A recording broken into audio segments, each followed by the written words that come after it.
En el jardín de la fe, la libre elección. Supuestamente hay lugar aquí para plantear una pregunta. Vemos con nuestros propios ojos, no una vez ni dos, que un comerciante sagaz logra persuadir a un cliente inocente para que compre su mercadería. Entonces, ¿dónde está la supervisión individual? O vemos que fulano estafó a Mengano en una suma enorme de dinero y está completamente claro que ganó el dinero solo por medio del fraude. Entonces, ¿cómo se puede decir que hay acá una divina supervisión? La respuesta está en la siguiente enseñanza de los sabios.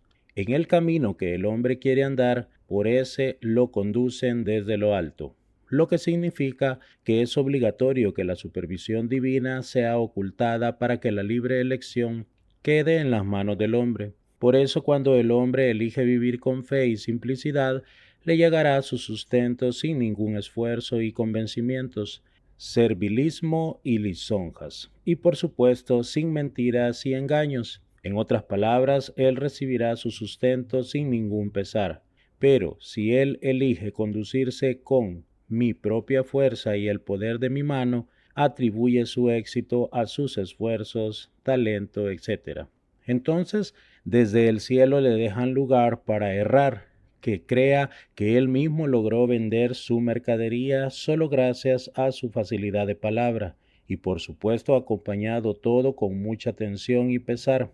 Sobre eso hay que pedir en plegaria, Creador, el misericordioso, susténtanos con tranquilidad y no con angustia.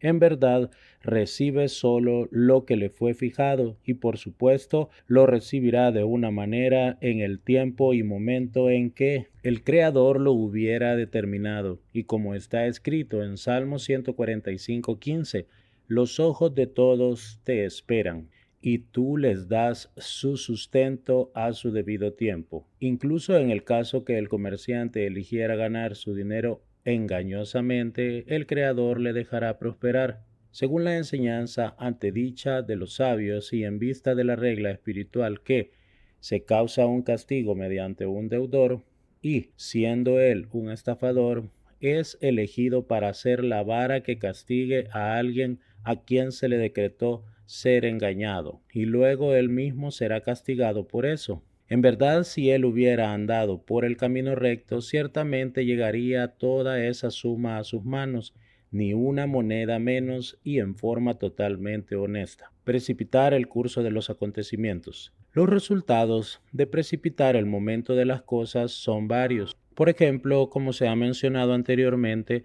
es posible que el comerciante con su persuasión precipite al cliente a comprar un objeto que no le corresponde, el cual no consigue usar porque, por ejemplo, se arruina, y entonces vendrá con quejas al comerciante. El resultado es que el comerciante perdió en esta transacción solo porque precipitó el curso de los acontecimientos.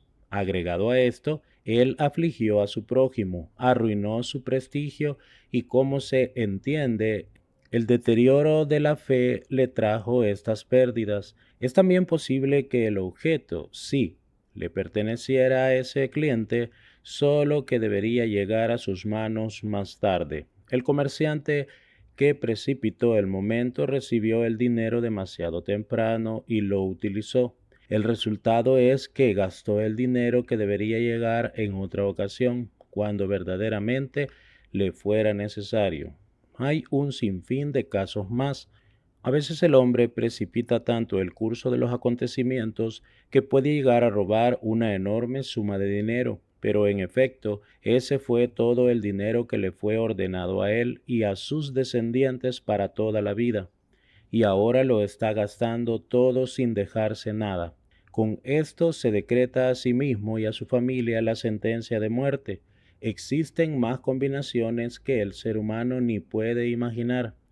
Pero una cosa es evidente, que toda manera de precipitar los acontecimientos desde el más simple convencimiento hasta el fraude y el hurto engendran solo angustias y confusiones. Como han dicho los sabios con sencillez, el que precipita el curso de los acontecimientos es rechazado por ellos. Esta es la regla principal, que todo depende de ella y que debe cada uno recordar. Lo que te está decretado te llegará de una manera u otra. Crees en esto y confías en el Creador, que todo está en sus manos.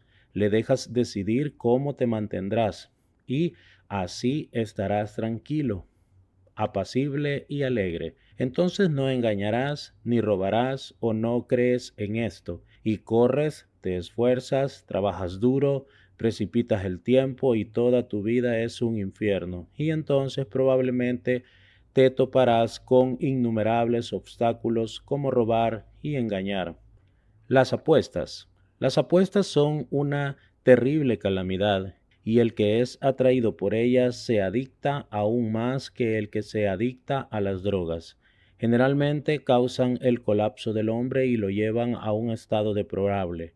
Es innecesario decir que el hombre creyente no debe de tener nada que ver con ellas. Las apuestas derivan del amor al dinero, sacan al hombre de sus cabales y lo alejan completamente de la verdad y de la fe en la divina supervisión. Ellas parecen ser un camino fácil para ganar grandes sumas de dinero, pero en verdad es una senda muy difícil que lleva al hombre, a toda su familia, a una vida amarga e insoportable. Las apuestas marean al hombre, pues la mala inclinación siempre se preocupa que algunos ganen sumas enormes de dinero, y así quien los ve se come el corazón de envidia y se imagina que la próxima vez él será el gran ganador. El hombre se marea y gasta en pocas horas grandes sumas con las cuales podría hacer muchas cosas positivas. El apostador causa una terrible aflicción a toda su familia y especialmente a su esposa e hijos, quienes ven desesperadamente cómo toda esa abundancia se pierde en lugar de llegarle a ellos que verdaderamente la necesitan. Según la ley divina y las más básicas leyes morales, todo dinero que se gana mediante las apuestas es un hurto, pues es una ganancia a cuenta de la pérdida de otros, lo que no trae ninguna bendición. No hay gozo en el dinero que llega por un sucio camino, solo sufrimiento. El apostador siempre pierde, ya que le es decretado al hombre al comienzo del año exactamente cuánto ganará y cuánto perderá a lo largo de ese año. Entonces, incluso si hace todos los esfuerzos posibles y aunque apostara con grandes posibilidades y cálculos sofisticados, nunca podrá ganar más de lo que le fue decretado en el cielo. Pero atención, lo anterior es con respecto a lo que le fue decretado al hombre ganar, pero con respecto a lo que le fue decretado perder, sí es posible que pierda aún más de lo que le fue fijado, e incluso es posible que pierda toda su fortuna hasta quedarse en enormes deudas. Entonces, una de las dos: si el apostador malgasta su dinero en las apuestas, es posible que pierda todos sus bienes y todavía más, y si gana, nunca podrá gozar más de lo que le fue decretado, en especial porque el dinero no contiene ninguna bendición. Es decir, que de todas maneras él solo pierde, y entonces, ¿para qué le ayudaron todas las apuestas? ¿Acaso podrá cambiar lo que le fue decretado desde lo alto? Lo mejor es que espere y reciba lo que es suyo en su momento, con rectitud y dignidad. El apostador es cruel. Debemos saber que no somos los dueños de nuestro dinero, sino que fue depositado en nuestras manos por el Creador para que lo usemos según su voluntad. La mayoría del dinero que el Todopoderoso da a un hombre con esposa e hijos es solo para sostenerlos. Si éste no tuviera familia, tampoco tendría todo ese dinero, y entonces, ¿quién le permitió usar el dinero que le fue dado por el Creador para ellos y apostarlo? Vemos entonces que el hombre que apuesta hurta lo que pertenece a su familia, usando con frivolidad y con sus quimeras lo que le fue dado para usar inteligentemente para el bienestar de ellos. No existe alguien tan cruel con su esposa e hijos como el apostador, porque no importa si gana o pierde, de todas maneras les causa angustia Si pierde, entonces perdió el dinero de su familia y deberá rendir cuentas al Creador por toda la aflicción que les causó, y mientras tanto también le llegarán todo tipo de sufrimientos por esa culpa, y aun si gana en sus apuestas, no le ayuda en nada, pues recibe solamente lo que le fue decretado, solo que ese dinero ya no tiene ninguna bendición, debido a que lo recibió por medio de un camino impropio. Sus familiares sufren por sus pérdidas y se avergüenzan porque el sustento les llega por medio de las apuestas. El apostador goza a cuenta del pesar de los otros.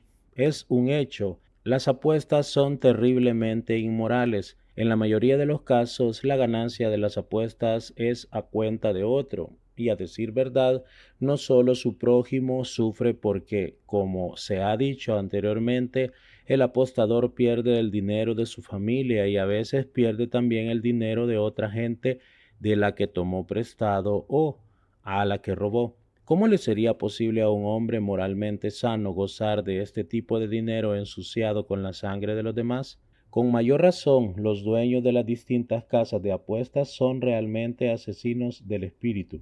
Todas sus enormes ganancias son a cuenta de la terrible aflicción de los que fueron seducidos a apostar en sus casas de fuego, y especialmente de sus familiares. Y no solo eso, sino que les ayudan con préstamos para que puedan seguir apostando después que su dinero se terminó, y con esto los arruinan a ellos y a su familia. La conclusión obvia y natural es que ningún hombre con ética y ciertamente ningún hombre creyente tiene algo que ver con las apuestas. En el caso que el hombre posea una fuerte pasión por las apuestas, debe pedirle al Creador que le saque el apetito de dinero que lo atrae a las apuestas. Su enfermizo amor al dinero que le hace desear tener más y más, aunque no tenga problemas de sustento, también debe de rezar muchísimo para obtener la fe, porque la raíz de su apetito por el dinero y las apuestas es la herejía, es decir, que no cree que todo su sustento está fijado desde el cielo, y aún peor, él cree con falsa fe que podrá a través de las apuestas ganar grandes sumas sin la ayuda del Creador. ¿Qué podemos deducir? ¿Qué piensa que el Creador le quiere dar dinero mediante sus apuestas? Es ridículo. Cada hombre debe saber que el Creador tiene muchos caminos para sostenerlo y no necesita su ayuda, y ciertamente no por el mal camino de las apuestas. Billetes de lotería. Según la ley divina, aunque esto tampoco corresponde completamente a su espíritu, la única forma de apuestas que podría ser considerada como permitida es la lotería, pues la ganancia no es a cuenta de la pérdida de otros. Si el hombre desea esforzarse en esa dirección, la única forma permitida según el punto de vista de la fe es que compre un solo billete. La razón es que solamente el Creador es el que determina quién ganará el premio, y así, si es su voluntad sustentar al hombre de esta forma, Él causará que la suerte caiga en su billete, sin la ayuda de más billetes. Por lo tanto, un hombre que adquiere más de un billete de lotería demuestra que no posee la fe que el Creador es el que determina quién ganará, y confía en los pronósticos y las probabilidades. Y no solo eso, sino que este hombre gasta el dinero que fue depositado en sus manos en tonterías y vanidades, en contra de su voluntad, y deberá rendir cuentas por eso. Esta es su prueba de fe. Si gana con su único billete, estará alegre, pues sabe que el Creador determina su subsistencia, y si no gana, tendrá la creencia que así Él lo quiere, y que es para su propio bien no haber ganado, y por lo tanto no tendrá ninguna pena. En tal caso logrará una buena calificación en su prueba de fe. Pero el que se conduce en forma contraria solo gasta su dinero inútilmente, se llena de vanas esperanzas, desilusiones, herejías, confusiones, y su calificación en la prueba de la fe es muy baja. Una prueba difícil. El hombre que repentinamente gana una gran suma de dinero, ya sea por ganar la lotería o por alguna otra razón, como una herencia o al hacer una gran transacción, está en una prueba de fe, un examen muy difícil, y la realidad ya probó que la mayoría de esos ganadores lograron grandes sumas de dinero, pero perdieron sus propias vidas. ¿Cuál es la causa? Que en la mayoría de los casos la gente no posee las herramientas espirituales y mentales para mantenerse tal cual es cuando en sus manos cae una riqueza excepcional a la cual no están acostumbrados. Por lo tanto, se llenan de arrogancia y, de repente, el esposo no quiere más vivir con su esposa o la esposa no quiere más a su marido. Sus pensamientos se confunden con todas las nuevas y grandes posibilidades que les esperan y así se complican con malas inversiones, caen en las trampas de impostores, abogados, nuevos familiares y todo tipo de confusiones y tienen así grandes aflicciones. Solo cuando el hombre posee la completa fe, entonces posee las herramientas para recibir una riqueza tan grande y como sabe que el dinero no es de él, no se enorgullece.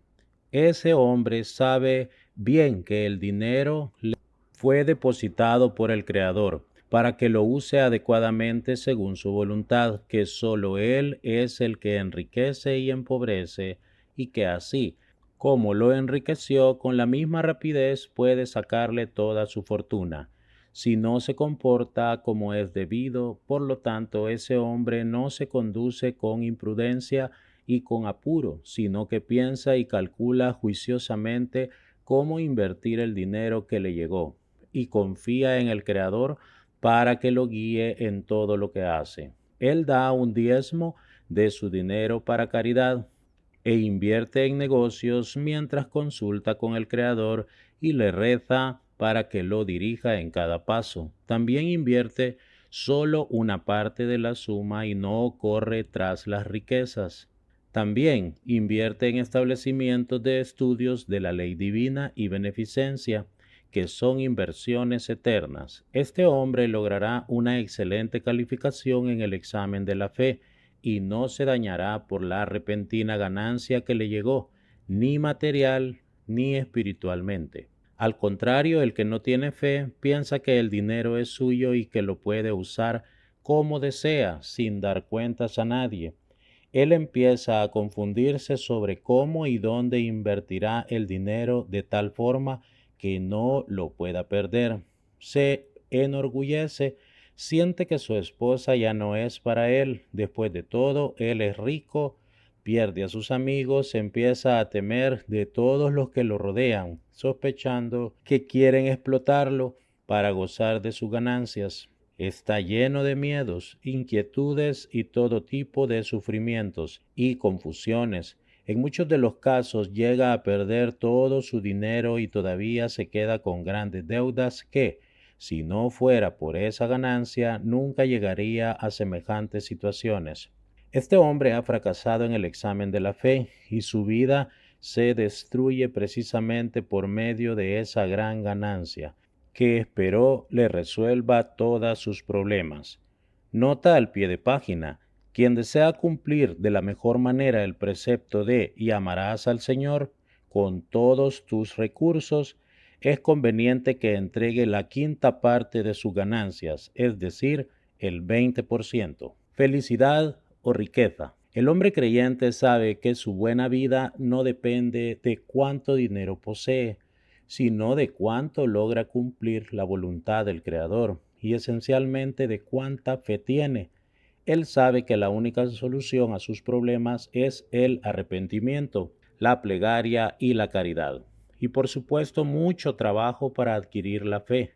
Le está bien claro que si el Creador le da tribulaciones en forma de falta de sustento, toda suma de dinero que ganará no le ayudaría para escaparse de ellas y solo las cambiará por otro tipo de sufrimientos, probablemente todavía más duros. Solo el arrepentimiento y el retorno al Creador le podrán ayudar al hombre a eliminar sus sufrimientos, pues no hay tribulaciones sin transgresiones. De por sí todo el tiempo que no se arrepintió, aunque tuviera todo el dinero del mundo, estuviera sano completamente y no le faltara nada, siempre tendrá sufrimientos, lo que no pasaría si tuviera el mérito de arrepentirse.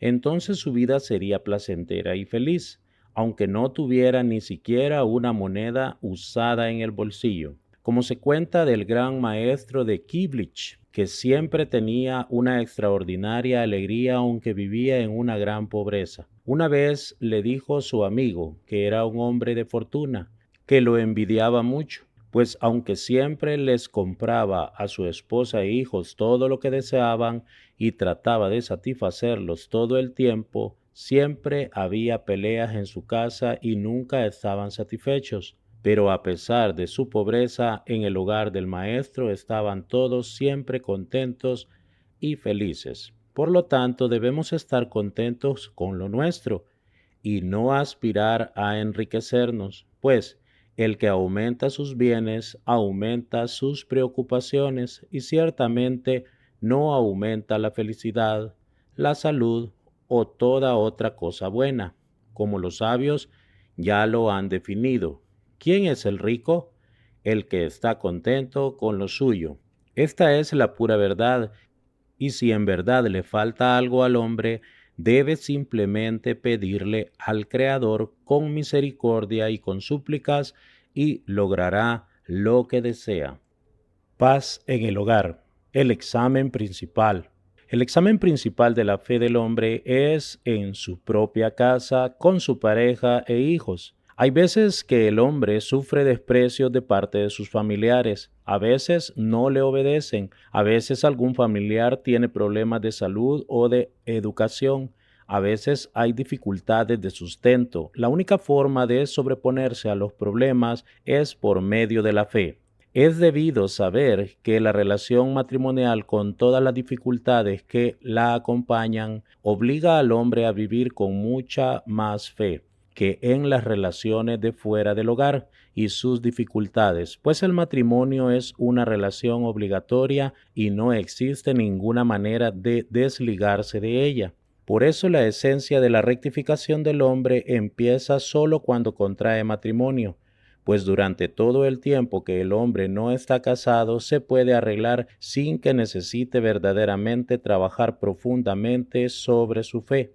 Pero cuando se casa recibe la verdadera medida de su nivel de fe, lo que lo obliga a empezar a trabajar en ella. Por ejemplo, un hombre soltero que no se entiende con una determinada persona puede simplemente alejarse o ignorarla. ¿Acaso alguien lo obliga a tener una relación con ella?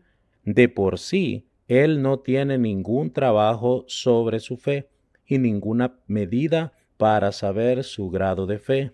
Pero el hombre casado no puede abandonar su casa ni escapar de las pruebas que le llegan de sus familiares. Él debe quedarse donde está, sobreponerse a esas pruebas y, a pesar suyo, ver el grado exacto de su fe y trabajar en ella. Si un hombre soltero es agraviado, puede devolver el agravio en forma violenta sin que esto aflija a su vida privada. E incluso si no es un tipo de persona que devuelve y contesta a los que lo ofenden, es solo porque le es cómodo presentarse a los que lo rodean como una persona de buen carácter.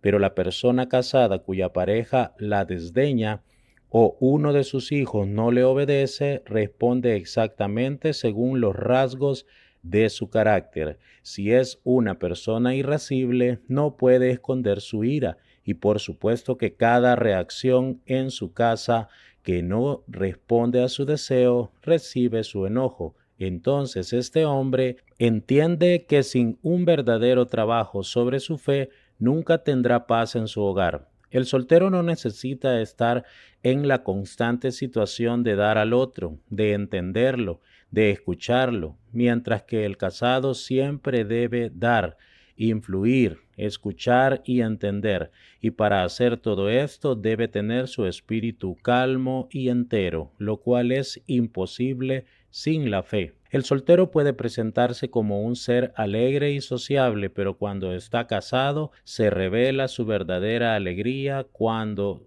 necesita alegrar a su familia y hacerle la vida placentera. Y por supuesto, es imposible ser una persona verdaderamente alegre sin fe. En general, las relaciones del ser humano con la sociedad que lo rodea están fundadas en el principio de toma y da, en actos y disfraces cuyo fin es recibir honores, aprecio, posición, sustento, etc. Pero en su propia casa el hombre se saca todas sus máscaras y se conduce precisamente como es. Si no posee fe, esto resaltará mucho en su conducta, dejará una marca en su felicidad doméstica y lo obligará a empezar a trabajar sobre la fe. La paz en el hogar depende del nivel de la fe. Esta es la regla. Toda la paz doméstica del hombre depende de su fe y por lo tanto, solo cuando contrae matrimonio puede verdaderamente empezar a trabajar sobre su fe con profundidad. Por eso la pareja debe de aprender a ver todo lo que sucede en su hogar con fe, saber que en cualquier cuestión problemática que se le presenta con los hijos o parientes o con el sustento, está en una prueba de fe y debe conducirse según las tres reglas de la misma. Debe entender muy bien que existe un solo consejo para cada problema de su vida, que es ir solo por el camino de la fe con sumisión, arrepentimiento y mucha plegaria. Contento con lo suyo. Se cuenta de un hombre que llegó hasta un gran sabio y le dijo: no me gusta mi esposa, no es bella. Le preguntó el sabio: ¿cuál es su nombre? Ana. Le contestó, dijo el sabio: que se embellezca Ana. Y así fue que Ana embelleció. Después de un tiempo volvió otra vez el hombre al sabio y reclamó de nuevo que no estaba satisfecho de su esposa. Le contó que desde que su esposa se embelleció comenzó a enorgullecerse frente a él. Dijo el sabio, que vuelva Ana a su fealdad, y así fue. ¿Qué podemos aprender de esta historia? ¿Qué nos enseña que el hombre quiso de vuelta la fealdad de su esposa? La enseñanza es que el Creador sabe perfectamente lo que es bueno para cada uno y que debemos creer que todo lo que Él hace es para nuestro bien. Esto se llama tener fe en la supervisión individual de Dios. Todo el que logra esta creencia está siempre contento con lo que tiene, pues sabe que todas sus privaciones están bajo la supervisión divina para su eterno bien, es decir, para corregir su alma y conseguir la meta para la cual llegó a este mundo. De por sí está bien entendido que el marido y la esposa que poseen fe están contentos con lo suyo, es decir, el esposo está contento con su mujer y la esposa está contenta con su marido. Con todos sus defectos, ellos saben muy bien que el Creador los supervisa y les dio a cada uno la mejor pareja posible según la corrección que deben efectuar. Es decir, que solamente mediante los efectos de cada uno de ellos podrán cumplir su misión de vida. Contrariamente, cuando le falta al hombre la fe, entonces tiene muchas quejas. La mujer culpa a su esposo de todas sus aflicciones y el hombre está lleno de reclamos y críticas a su esposa, y mientras que ella es la causa de todos sus sufrimientos, por supuesto que sus vidas y las vidas de sus hijos no son vida. Y las calificaciones que reciben en los exámenes de fe son las más bajas posibles. Encontramos que de la paz que tiene el hombre en su hogar depende su sustento, la educación de sus hijos, su alegría, bienestar, espiritualidad, todo depende de la fe. Amigos, Hashem bendiga la obra de sus manos.